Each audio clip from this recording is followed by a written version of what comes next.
Felipe II fue durante toda su vida un gran amante de la naturaleza.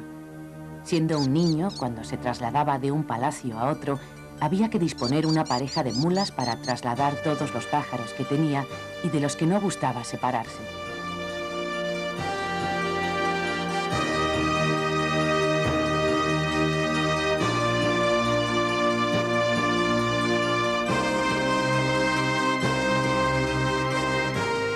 Seguramente le hubiera gustado también ver así, a vista de pájaro, esta gran obra arquitectónica en la que puso tanto celo y entusiasmo. Siguió su construcción desde este lugar, pero también y sobre todo desde cada rincón del edificio, aproximándose a todos los detalles, observando con minuciosidad cada paso que se daba en las obras y haciendo corregir las cosas, grandes o pequeñas, que no le gustaban.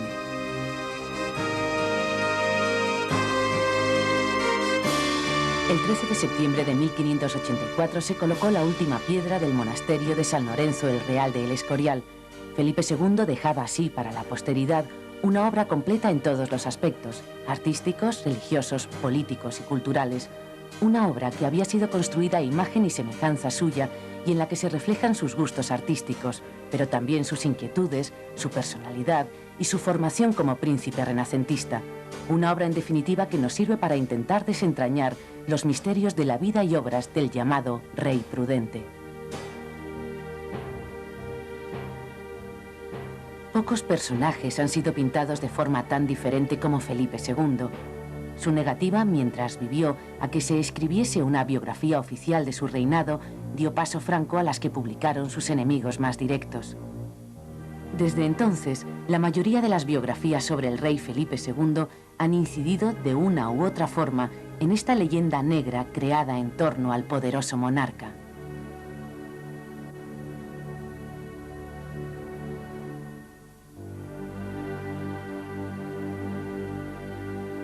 Ha tenido que ser a raíz del estudio de documentos aparecidos a partir del siglo XIX cuando se ha podido llevar a cabo una nueva interpretación de su personalidad y de los hechos que acontecieron durante su reinado.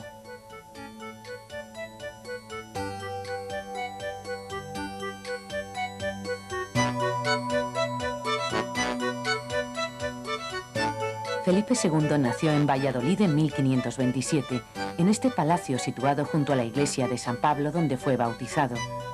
En aquel momento, Valladolid tenía aún el aspecto medieval, que por otra parte era común a todas las ciudades españolas y europeas, pero ya entonces se había extendido en el campo de la pintura y la escultura la gran revolución artística del Renacimiento italiano.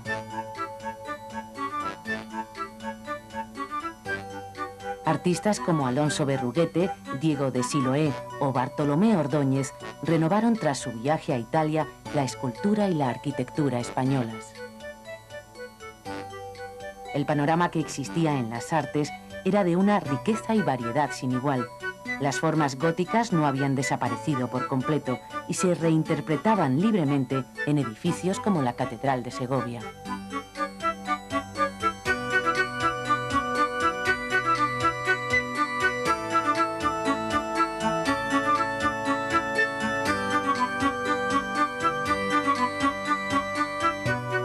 Mientras tanto, el renacimiento arquitectónico daba sus mejores frutos en obras como la fachada de la Universidad de Alcalá de Henares o el Palacio de Monterrey y la Universidad de Salamanca. Símbolo también de este nuevo estilo arquitectónico son los solemnes programas del emperador Carlos V en Andalucía, especialmente en Granada, y que se centraban en la catedral, pensada en un primer momento como panteón de la nueva dinastía austríaca y muy especialmente en este palacio que Carlos V mandó edificar dentro de la Alhambra nazarí.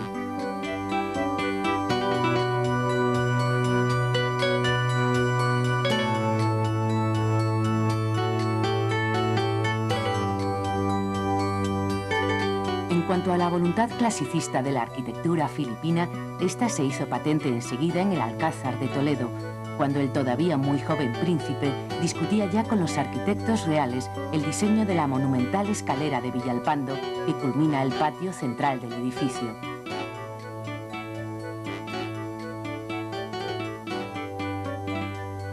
Cuando Felipe II murió en 1598, el panorama artístico español había cambiado sustancialmente. En esos momentos, la monumentalidad y el aprecio a la norma constituían los soportes básicos de las principales obras artísticas. ¿Qué es lo que explica este profundo cambio? No cabe duda de que el factor capital lo hemos de atribuir a la influencia que los gustos de Felipe II ejercieron sobre sus compatriotas. En el centro de este retablo vamos a descubrir un magnífico ejemplo de la imposición de una determinada estética por parte del rey prudente. El lugar principal, dedicado al martirio de San Lorenzo, estuvo en un principio destinado a esta pintura que el rey encargó a Tiziano. Sin embargo, el cuadro pintado por el artista veneciano terminó en la iglesia vieja del monasterio, donde aún continúa. Después de que otros dos cuadros del mismo tema pasaran brevemente por este lugar, el rey eligió finalmente el que hizo Pellegrino Tibaldi. ¿Cuál es la diferencia entre estas pinturas? ¿Por qué Felipe II terminó inclinándose por esta última y la prefirió incluso a la de Tiziano?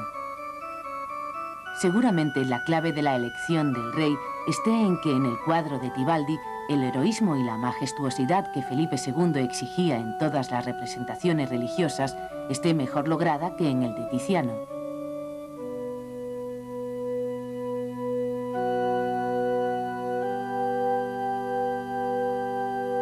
Fuese cual fuese el motivo, este suceso nos muestra claramente hasta qué punto Felipe II imponía sus criterios en todo lo concerniente a los temas artísticos.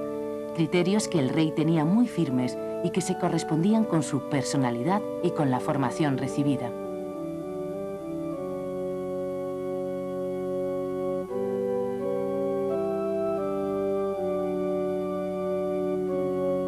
A la edad de 13 años empezó a comprar libros y sería este ya un hábito que iba a mantener a lo largo de toda su vida. En estos frescos de la biblioteca de El Escorial están representadas todas las ciencias entonces conocidas. Entre la filosofía, situada en el frontón norte, y la teología en el sur, el recorrido marca el camino a seguir para llegar de una a otra a través de las 7 artes liberales: gramática, retórica, dialéctica, música, aritmética, geometría y astronomía.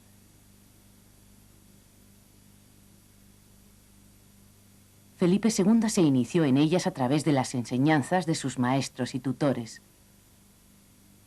Juan Martínez de Silicio fue el primer tutor del joven príncipe, aunque no fue esta una elección del agrado del emperador, a quien no gustaba el carácter poco enérgico de este clérigo. Para contrarrestar la blandura de Silicio, se nombraron otros maestros: Cristóbal Calvete de Estrella para el latín y el griego, Juan Ginés de Sepúlveda para otras ciencias humanísticas como la historia o la geografía, y Honorato Juan para enseñarle matemáticas y arquitectura. Pero en la formación del príncipe destaca sobre todo don Juan de Zúñiga, que fue el ayo de Felipe, nombrado directamente por Carlos V para atender la educación física y el manejo de armas, así como los aspectos más íntimos del futuro rey, los modales y el comportamiento.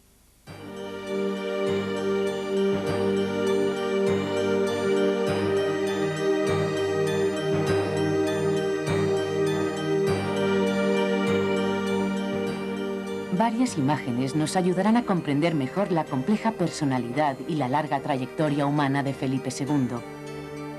En su juventud, gustó de representarse como un auténtico príncipe renacentista, bien fuera con este gesto autoritario y armadura de combate con la que le retrató Antonio Moro, o bien como en este otro cuadro de Tiziano, a mitad camino entre elegante cortesano y fiero guerrero.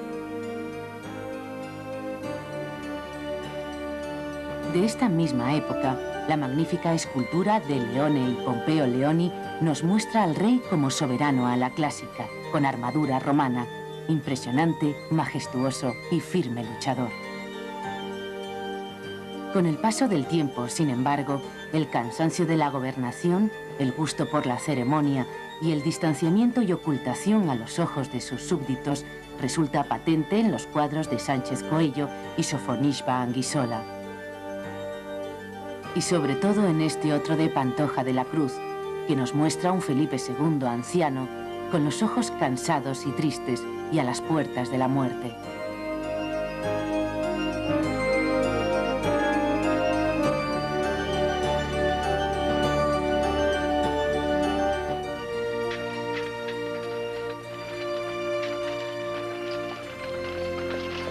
Algunos contemporáneos criticaron el carácter sedentario mostrado por Felipe II en comparación con la gran actividad viajera desarrollada por su padre. Pero fue, sin embargo, durante uno de sus viajes, el que realizó a los Países Bajos entre 1549 y 1551 a instancias del emperador, el que marcó de forma más definitiva gran parte de sus gustos estéticos. Ya durante el camino del que Calvete de la Estrella llamó el felicísimo viaje, Felipe tuvo ocasión de observar las maravillas arquitectónicas de ciudades como Génova, Milán, Trento, Innsbruck o Múnich. Una vez en los Países Bajos, el príncipe Felipe quedó fascinado por las mansiones, estanques y jardines de Flandes. El Palacio Real de Bruselas o los de Marimont y Binche calaron profundamente en su ánimo. A su vuelta a España, Felipe quiso reproducir los proyectos de jardines y de ordenación del territorio de aquellas tierras. Dio órdenes inmediatamente para que los palacios reales y sus jardines fueran como los de los Países Bajos, y tras un primer intento fallido, decidió importar jardineros flamencos para hacerlos.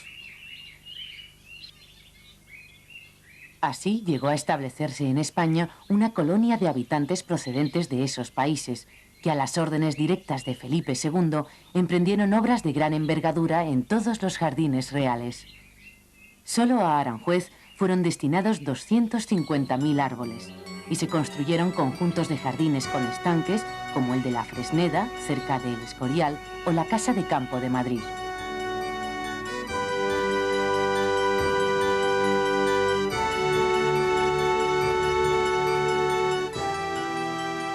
Esta preocupación por los jardines la vemos perfectamente reflejada en El Escorial, donde el rey ordenó que estos se comenzasen al mismo tiempo que la edificación del monasterio, ingeniándoselas además para que hubiera flores en todas las épocas del año. Esta pasión por la naturaleza se ve también reflejada en las 8 acuarelas de estudios de animales y pájaros realizadas por Alberto Durero y que formaban parte de la ornamentación de sus habitaciones privadas. Felipe II dispuso la creación de un pequeño zoo en Aranjuez y otro de mayor tamaño en la Casa de Campo, además de los animales que se cuidaban en el batán de El Escorial. Rinocerontes, elefantes, leones, guepardos, camellos o avestruces eran habituales de estos lugares. Podemos pensar incluso que el traslado de la corte a Madrid estaba relacionado también con la necesidad de Felipe II de vivir cerca de la naturaleza. En efecto, la situación del Alcázar madrileño era inmejorable, con los bosques de la Casa de Campo al lado y rodeado a escasa distancia de los palacios, jardines y cazaderos que le eran tan queridos. En 1540, don Juan de Castilla, que estaba encargado de cuidar las posesiones de Aranjuez, informaba acerca de las grandes posibilidades cinegéticas que se daban, en especial respecto a los gamos. La caza fue siempre una de las mayores actividades lúdicas de la corte y tuvo una gran importancia en el desarrollo de todos estos reales sitios. Así describía el pintor italiano Zúcaro los jardines de Aranjuez en 1585. Esta isla es bellísima y su lugar más atractivo es el jardín, dentro del cual hay diversos compartimentos y jardines de sencillas flores y otras cosas con piezas raras para verter agua, y lugares para gallinas y otros animales extravagantes. Tiene también pesquerías. Es, en suma, el paraje más hermoso y delicioso que puede verse, con fuentes, grutas, secretos y burlas para remojar, damas y señores, para que no les falte cosa alguna en este lugar. También en los alrededores de El Escorial quiso Felipe II disponer de un lugar de características similares a las de Aranjuez o Balsaín. Casi en paralelo a los inicios de las obras del monasterio y muy cerca de él, se comenzaron las del Palacete de la Fresneda, rodeado de jardines y estanques y que ha llegado hasta nuestros días en un estado de conservación casi perfecto. Consta de 2 partes, el Palacio del Rey y la Casa de los Monjes, y constituye una mezcla de la influencia de los edificios flamencos que se aprecia especialmente en el Palacete y la referencia al clasicismo romano patente en el patio de la Casa de los Monjes. Pero Felipe II cuidaba la decoración del interior de sus palacios tanto como los jardines y bosques que los rodeaban. Y aunque son escasos los detalles decorativos de estos edificios que han conseguido salvar el paso del tiempo, vale la pena detenernos aquí, en el Palacio del Pardo, para recrear nuestra vista con el único vestigio de su rica decoración pictórica que se salvó tras el incendio de 1604. Se trata de los frescos pintados por Gaspar Becerra en uno de los aposentos de la que se conoce como Torre de la Reina y relatan la historia de Perseo. Dispuestos en círculo alrededor de la figura del héroe mitológico, estas pinturas, basadas en los textos de Ovidio, cuentan la historia de Perseo, hijo de Dánae, a la que seduce Júpiter convertido en lluvia de oro.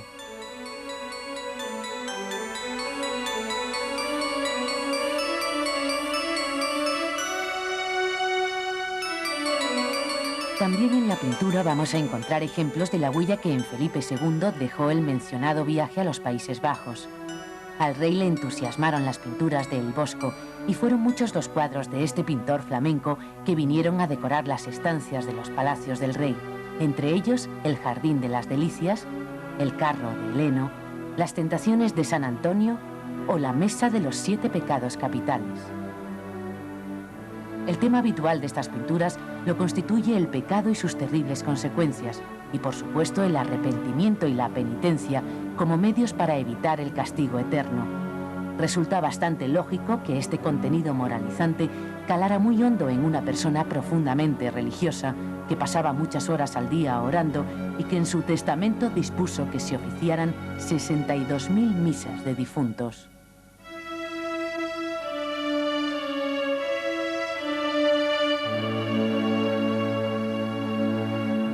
Dentro de la riqueza de la pintura flamenca, no fue por supuesto el Bosco el único pintor que provocó el interés del rey español. Felipe II puso un gran empeño en llevar a España una de las obras más importantes de Van Eyck, el Políptico de San Bavón de Gante. Pero esta empresa se mostró imposible de realizar debido a la lógica oposición de los habitantes de la ciudad. Sí consiguió, sin embargo, llevar hasta España el maravilloso Descendimiento de la Cruz de Roger van der Weyden, una de las joyas actuales del Museo del Prado.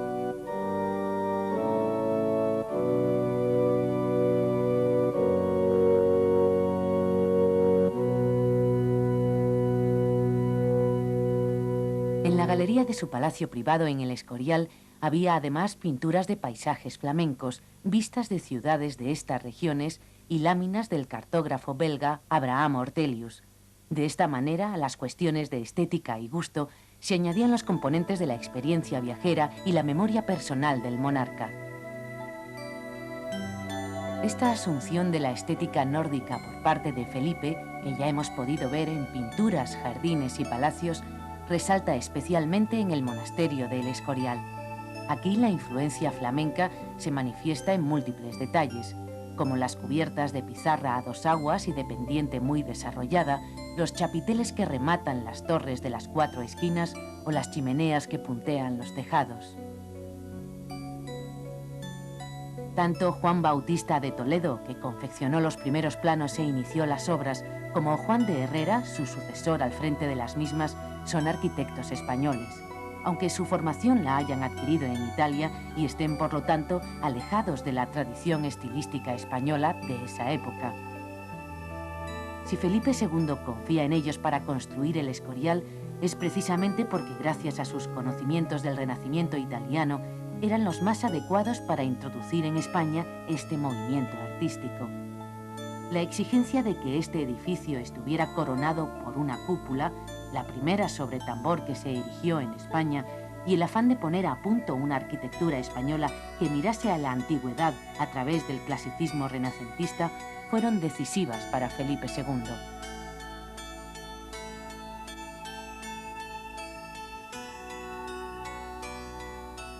El más afamado de los italianos que trabajaron en el Escorial fue el magnífico lapidario Jacopo d'Atrezzo, llamado aquí Jacometrezzo, autor de la custodia del retablo.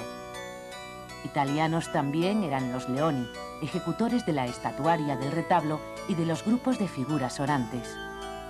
Y también fueron italianos los principales pintores llamados por Felipe II para que ornamentaran con sus óleos y frescos la colosal edificación escurialense. Pintores como Tibaldi principalmente, pero también otros como Federico Zuccaro, Rómulo Cincinnato o Luca Cambiaso, todos ellos italianos, trabajaron bajo la atenta mirada del rey. No quiere decir esto que todos fueran de su agrado, pues a excepción de Tibaldi, todos los demás tuvieron un paso más bien efímero por la corte. Federico Zuccaro, por ejemplo, tuvo que volverse a Italia después de un sonoro fracaso, mientras el padre Sigüenza, primer y gran cronista de El Escorial, aprovechaba la ocasión para recordar y echar de menos a un español, Juan Fernández de Navarrete.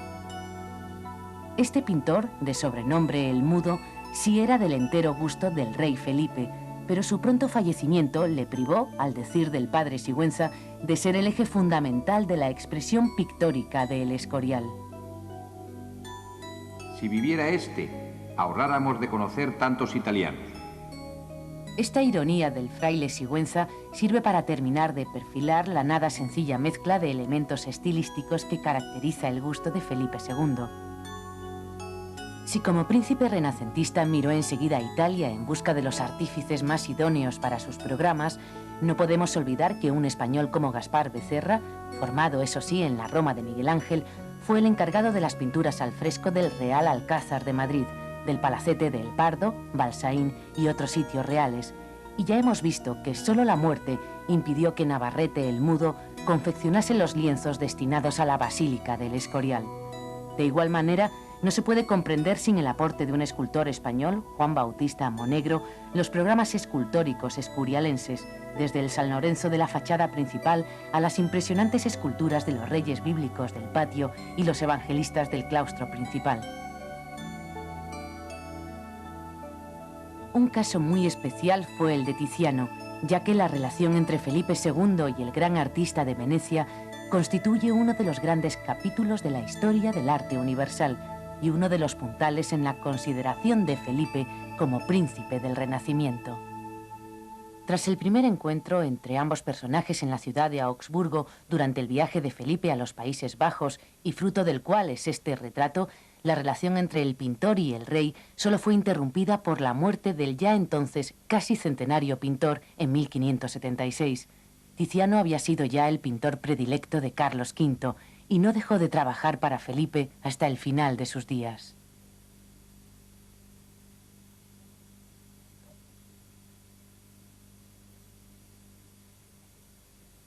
Tanto en el archivo de Simancas como en otros archivos europeos podemos encontrar unas curiosas cartas en las que el pintor cuenta al rey detalles precisos de las pinturas que prepara sobre temas mitológicos.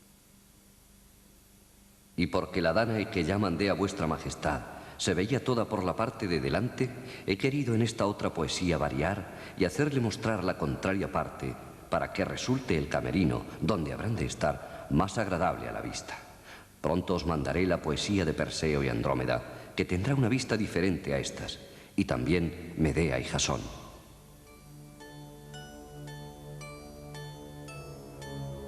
Tanto la Venus a la que se refiere la carta como esta Danae y otros cuadros pintados también por encargo del rey se encuentran en la actualidad repartidos por varios museos del mundo.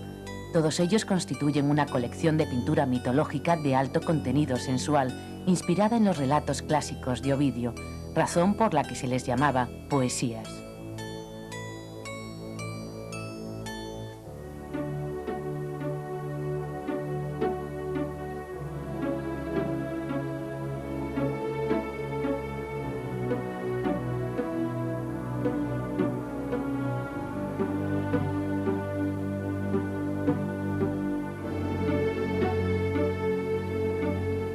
Otros cuadros del mismo pintor nos muestran, sin embargo, una visión dramática de la religión.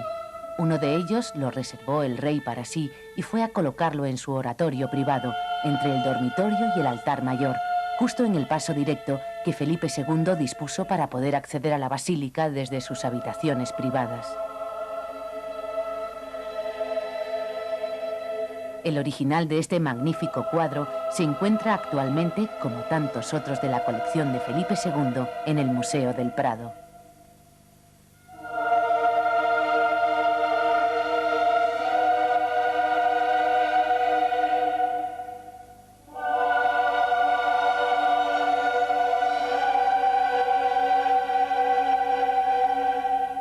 Acercarse a la figura del rey Felipe II es también acercarse a este edificio, una labor difícil por lo complejo del personaje y por el complicado mundo que le tocó vivir. En lo que nunca podrá haber dudas es en la religiosidad de Felipe II. Sus habitaciones rodean el altar mayor, formando en realidad el ábside de la basílica. Así, si el centro de todo el conjunto queda reservado a Dios, con el tabernáculo del altar mayor iluminado por el sol naciente, el rey quedará unido directamente con él debido a su proximidad y comunicación.